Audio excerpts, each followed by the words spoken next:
natin ang mga kaloob na iyan. Kung ang ating kaloob ay pagsasalita ng pahayag mula sa Diyos, magpahayag tayo ayon sa sukat ng ating pananampalataya. Kung paglilingkod ang ating kaloob, maglingkod tayo. Magturo ang tumanggap ng kaloob sa pagtuturo.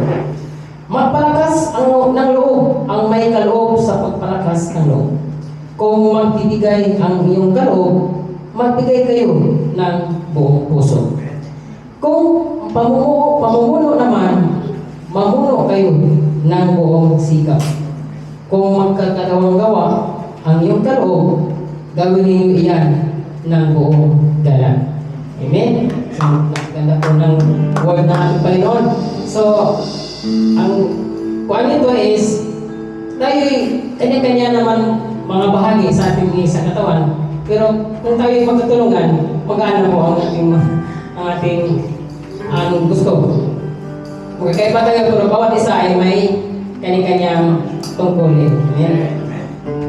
Kaya, no way? Ano pa kaya? Si Kuya Rafael. Bakit niya nasa?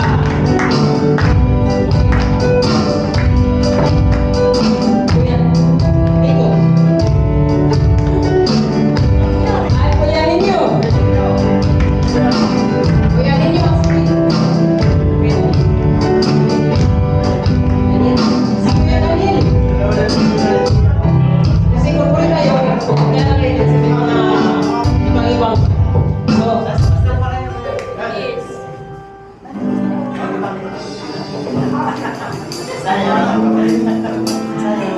Okay. Hello po, magandang umaga po sa lahat. Ang una po sa lahat, ako po yung nagpapasalamat sa ating Panginoon dahil po ay dala kami sa bahay ng bahan. Wala po si Rafael Nunez, Bisaya po, taga Nabalbliran Island. Yun lang po, maraming salamat. Ito po ang ulang umaga po sa lahat po. Ako pala po si Daniel Salazar. Taga Batangas po ako. Ang alawang batid ko na po dito. Sa kung di pa po ako pagpakilala po sa ila. So, sa buhay pa sa nakatin ako. Salamat po sa Panginoon na nakakuli ako sa ako ng pari. Maraming po sa lahat. God bless us all. Magandang umaga po. Ako po ay si Louie Garbida, tawag sa akin Noah. Ako po ay isang Bicolano. 6 months pa ako dito bago pa lang. Ang trabaho ko ay isang mason. Kung may papagawa po kayo, pwede naman. Yun ang kaya sa natin.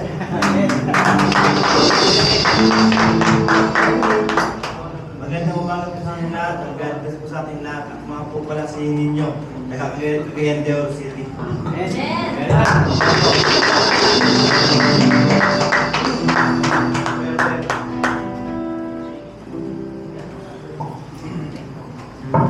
Pagkasigat po sa buhay niyo po mga kuya. Kuya Rafael po. Kuya Daniel. Kuya Noah. Kuya Indy. Nandito po kayo po sa LODH Mark dahil corporate po tayo.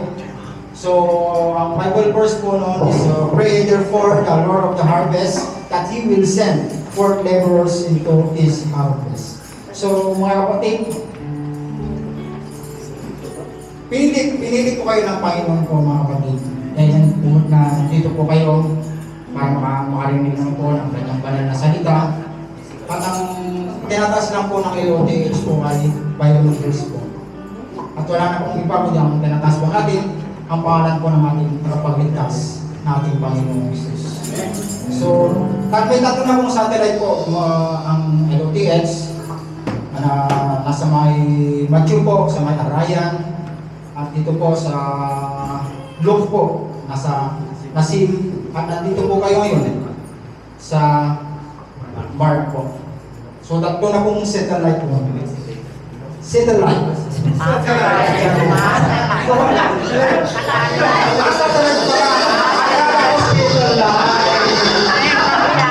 Akala ko satellite. Dahil papahuli kayo ng Panginoon.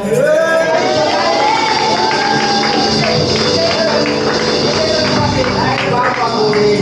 Amen. Papahuli nga ng Panginoon ang buhay nyo dahil yung light, bibigyan niya ng liwanag ng mga kadiliman. Amen. So, makapunta ng Panginoon, isita light mo.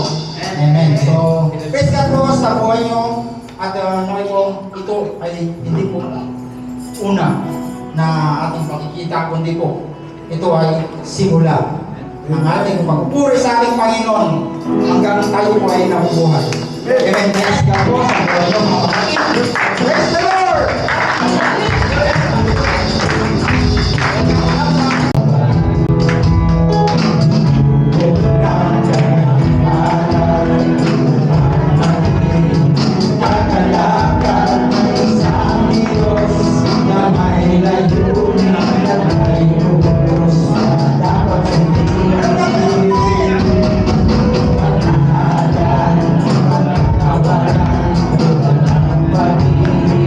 Diyos sa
panalangin ng ating mga kapatid na dinako po ng aming Diyos na dakila dito sa bahay ng bahay. Hallelujah. O Ama namin Diyos na sa langit, patuloy ko po namin pinupuri, sinasamba ang dakila. Iyataas sa iyong banal na pangalan. Aming Diyos, ang Diyos ng mga Diyos, hari ng mga hari, ang Jehovah Jireh, ang Jehovah Rapha. Lord God, muli salamat po sa inyong presensya, sa inyong habag, sa inyong pag-ibig parigan. Tunay po na yung pag-ibig parigan ay sa pong pinadaraman ko sa mga isang parigan. Salamat po sa mga buhay ng mga kapatid na narito, sa buhay ni Kuya Daniel. Lord, muli salamat po sa patuloy pong bigay sa kanyang kalakasan, patuloy na pag-bless sa kanyang parigan. Hindi na po sa kanyang parigan, bagos pati sa kanyang pamilya parigan. Lord, salamat po sa pagbigay mo sa kanyang mga trabaho parigan. Hallelujah. Na yung ito pa rin, sana yung blessing parigan upang masuportahan ang kanyang pamilya parigan. Kanyang parigan, salamat po sa inyong presensya sa kanyang buhay parigan na dinakaw mo siya sa inyong maraming panumbahan. Na siya po ay sama magpuri at magbalik pasalamat sa inyong parigan. Hallelujah. Makilala ka na ikaw ang kanyang Diyos at tagapagligtas in Jesus' name. Lord, gano'n din sa buhay po ni Kuya Sa inyong mga banal na salita, Panginoon. Lord, magpapasalamat po kami, Panginoon, sa mga inyong gagamitin po sa araw na ito po, Panginoon, upang makapagod sa inyong mga salita, Panginoon. Salamat po kami sa mga transport na nagdala po sa amin sa inyong panambahan, Panginoon. Sa ganun din po, Panginoon, sa mga gagamitin sa mga miss na mga magpapaawin po, Panginoon, na ang tanging yung mga dini ng yung mga manguna po, Panginoon, sa Panginoon. Hindi po, Panginoon, nagpapasalamat po kami sa yung gagamitin sa pagpapahayag ng inyong sa banal na salita. Si Pastor Eric po, Panginoon, itago niyo po siya sa inyong likuran, Panginoon. Naway ang inyong salita lang. Lead us, you will give us peace, and hindi tayo nag-iisa. Kasama natin siya. He is always there for us. So, basahin lang po natin yung Psalms 23, verse 1 to 6, and ako po ang mauna, and sunod po kayo, and sa last verse po is sabay-sabay. So, verse 1, ang mga awit. Si Yahweh ang aking pastol, hindi ako magkukulang.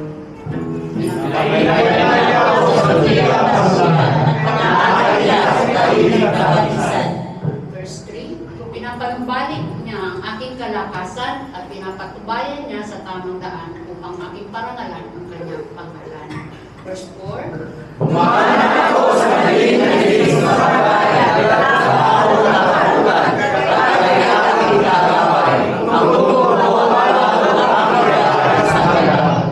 Verse 5, pinaghahanda mo ako ng salo-salo na nakikita pa nitong mga kalaban ko. Sa aking ulo, langis ay binubuhos, sa aking saro, papapalay lubos-lubos. Verse 6, sabay-sabay po tayo. Kapagkuya ang ibig mo sa akin, hindi magulaga. Siya ang makasama ko habang ako'y nabubuhay. At ang kanyang nasa bahay ni Yahweh manahan. Hindi tayo maintindihan ng ating pamilya o mga kaibigan. Kapatid, ang tanging nakakaintindi sa iyo, ang Panginoon. Amen. Kung nadidepress ka man, nakakaranas ka ng anxiety, kapatid, kausapin mo ang Panginoon. Nandiyan lagi ang Panginoon sa atin. Bukas palad ka tatanggapin. Pakinggan ka niya lagi. Huwag kang mawahan ng pag-asa na para ba ang problema mo wala nang solusyon. Kapatid, nandiyan yan ang Panginoon. Nandiyan yan. Maintindihan ka. Alam ng Panginoon ang nadarama mo. Alam ng Panginoon ang kabigatan na nadarama mo ngayon, kapatid. Kaya, kapatid, idulog mo sa Panginoon. Kausapin mo ang Panginoon.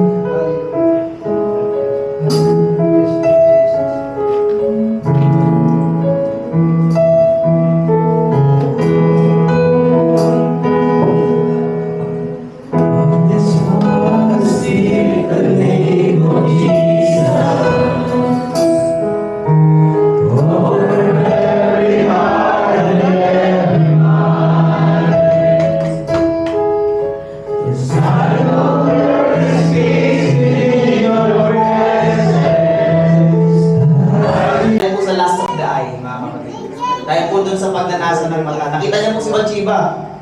Nakita niyo po doon naliligo, mga kapatid. Amen? At natin po siya, mga kapatid. Amen? Kaya mga kalalakihan. Amen?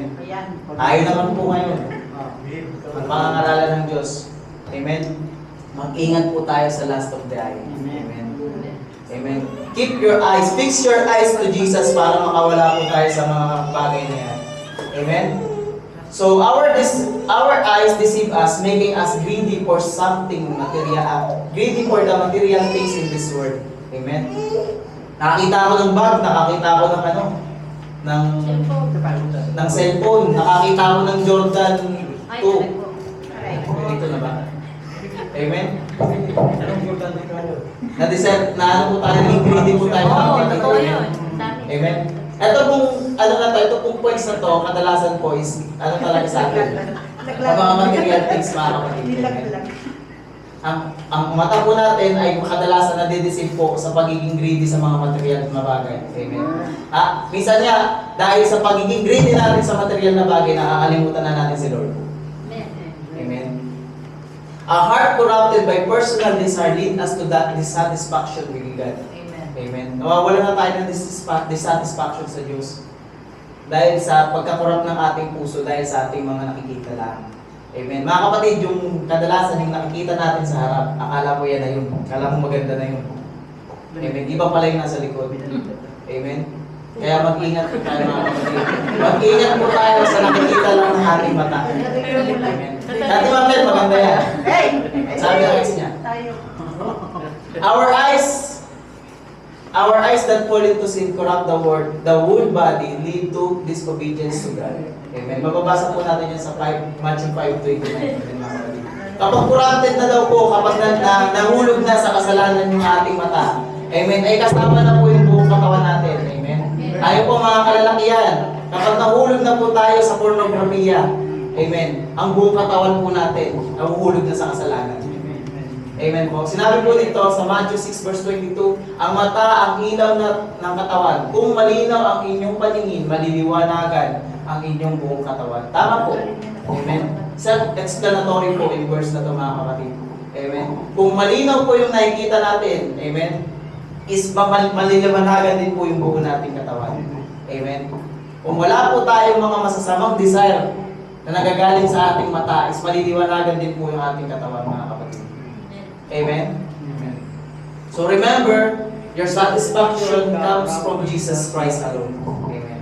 Yung satisfaction po natin sa buhay, to overcome po yung mga kapatid, yung mga pagiging materialistic natin, pagiging greedy natin, pagiging parang kaadikan sa mga bagay-bagay na makasexual, mga kapatid, ay ma-overcome lang po natin sa pamamagitan lamang po ng Panginoong Jesus.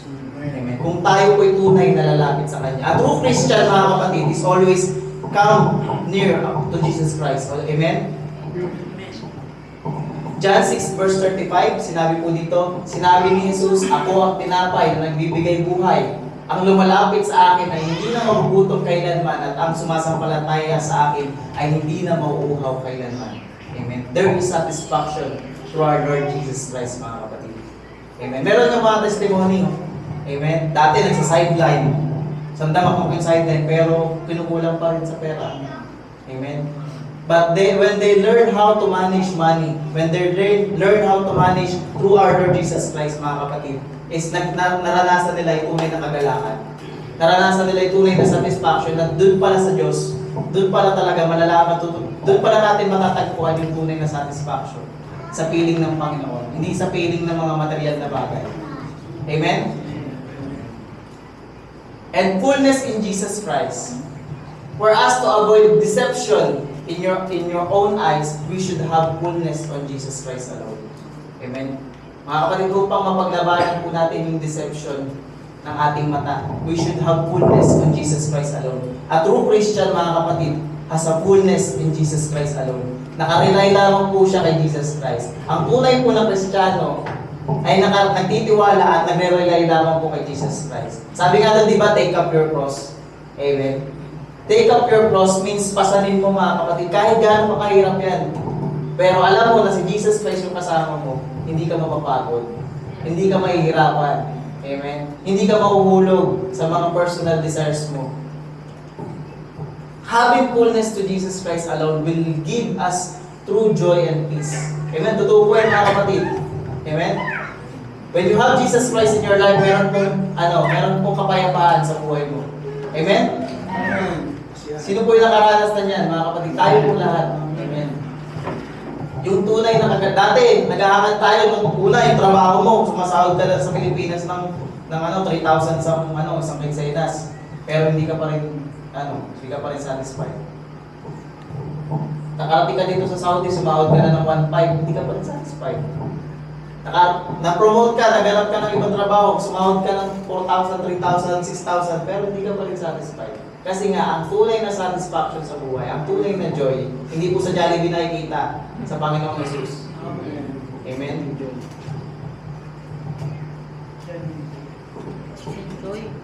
Having fullness to Jesus Christ will prevent us for living a simple sin, mga kapatid. If you have fullness to Jesus Christ, mga kapatid, is ma-prevent mo. Diba? Prevention is better than cure, mga kapatid. Amen?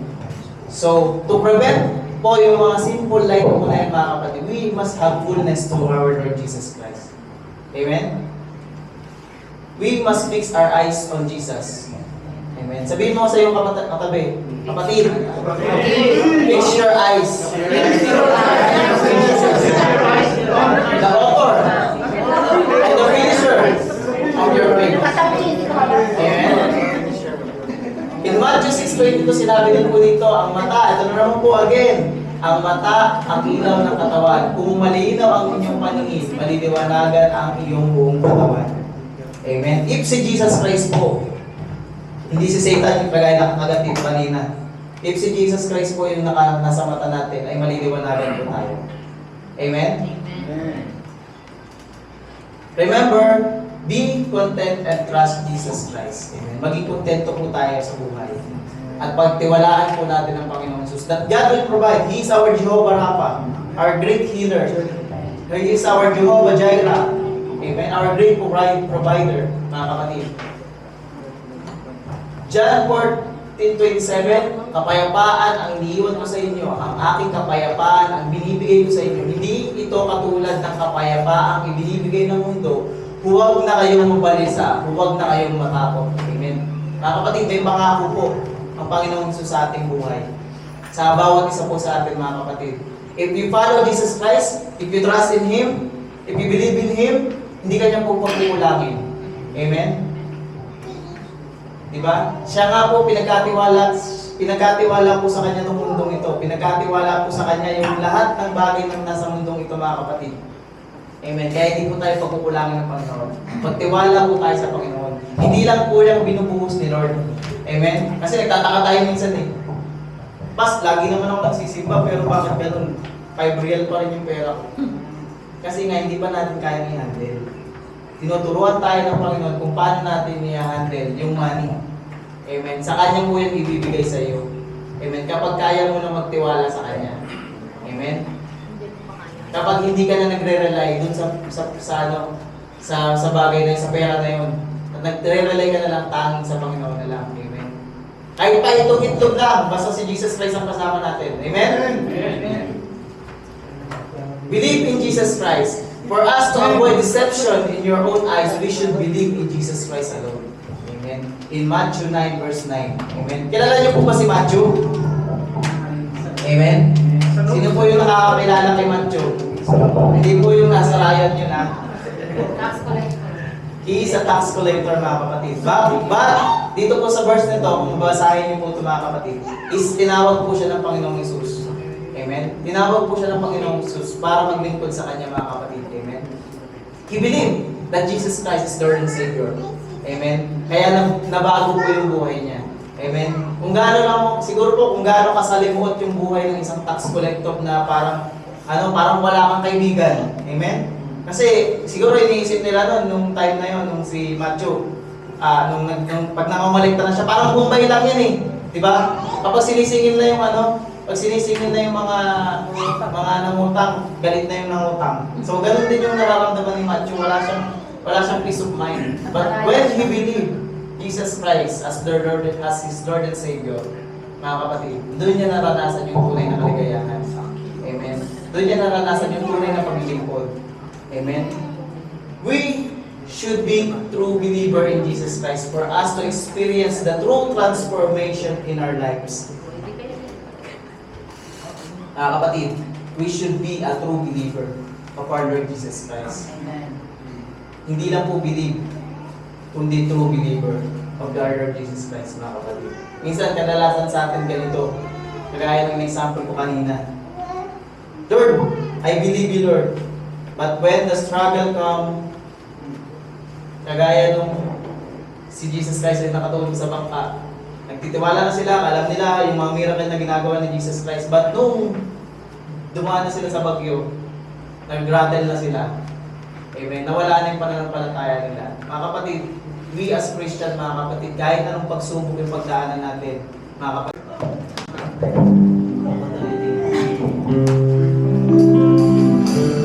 Muli po, palakpakan natin ang ating Diyos na buhay. Yes, Lord, hallelujah, Panginoon. Truly, Panginoon, na napakabuti mo po sa buhay ng bawat isa sa amin, Panginoon. Maraming salamat po, Panginoon, sa iyong salita na narinig namin sa araw na ito, Panginoon. We know, Lord, na gusto mo po na ito ay maging gabay namin sa aming buhay, Panginoon. At nawa, Lord, dahil hindi na po namin ito narinig, Panginoon, bagos ito po ay isasaalang-alang namin, ilalagay namin sa aming puso at isipan, at amin po itong malakaran, Panginoon. Kagaya nga po ng sinabi mo sa inyong salita, Panginoon, sa Matthew 6, sa Matthew 8:34, kung gusto po namin na kayo ay sundin, dalhin po namin ang aming cross, Panginoon.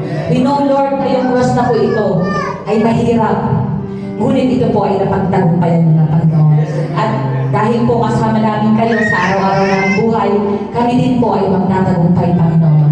We thank you, Lord, for always reminding us na napakalaki ng pag-ibig mo sa amin, Panginoon. That you gave your life for each and every one of us, Panginoon. At nawa po, Panginoon, ang pagbibigay mo ng buhay sa amin ay hindi po masayang, Panginoon. Let us be a witness of your great love, Panginoon. Help us to be a witness ng iyong pong pagmamahal and share this love sa aming pong mga kapatid, sa aming pamilya, sa aming mga katrabaho, at sa aming mga kaibigan, Panginoon. We thank you, Lord. We know, Lord, that apart from you, Panginoon, we are nothing, Panginoon. Help us to be faithful to you until the end, Panginoon. We know, Lord, na kung ano man po yung mga pagsubok na nararanasan namin sa mga araw na ito, sa mga panahon ito, Panginoon, we know, Lord, that at the end of this, Panginoon, we will be triumphant because we know that we will be with you in eternal life, Panginoon. We thank you, Lord. Thank you, Lord, for your grace and mercy, Panginoon. At maraming salamat po sa katagumpayan ng iyong gawain sa araw na ito, Panginoon. We truly, Lord, na kung sa ito po kami laging narito, kami po ay magtatagumpay, Panginoon. Ano man po ang aming pagdaanan, ano man po ang aming mga anxiety at aming mga takot, Panginoon, we will be triumphantly. We will be victorious, Panginoon, sa iyong pangalan, Panginoon. We thank you, Lord, for your love, Panginoon, for giving your life to us, Panginoon. May it be an example to us, Panginoon, that mahalin din po namin ang aming kapwa, Panginoon. Thank you, Lord, for your word, Panginoon. Truly, Panginoon, ikaw lamang po ang aming kakapitan, ikaw lamang po ang aming masasalamatan, at ikaw lamang po ang aming dalakilain sa bawat sandali ng aming buhay, Panginoon. And also, Lord, we are asking for protection po para sa pagdating mamaya sa mga atras po, Panginoon. Pagpalain ka nawa ng Panginoon at iingatan ka. Paliwanagin nawa ng Panginoon ang kanyang mukha sa iyo at mahabag sa iyo. Ilingap nawa ng Panginoon ang kanyang mukha sa iyo at bigyan ka ng kapayapaan. Thank you, Lord. At sa aming pansamantalang paghiwa-hiwalay, patuloy ka namin pupurihin pa yung Diyos, ipapahayag, Pang Jesus. Ikaw lang ang aming Panginoon at tagapagligtas. Ito ang aming dalangin, Ama, sa pangalan ng Pang Jesus. Ang lahat ng anak ng Diyos ay magsabi na, Amen.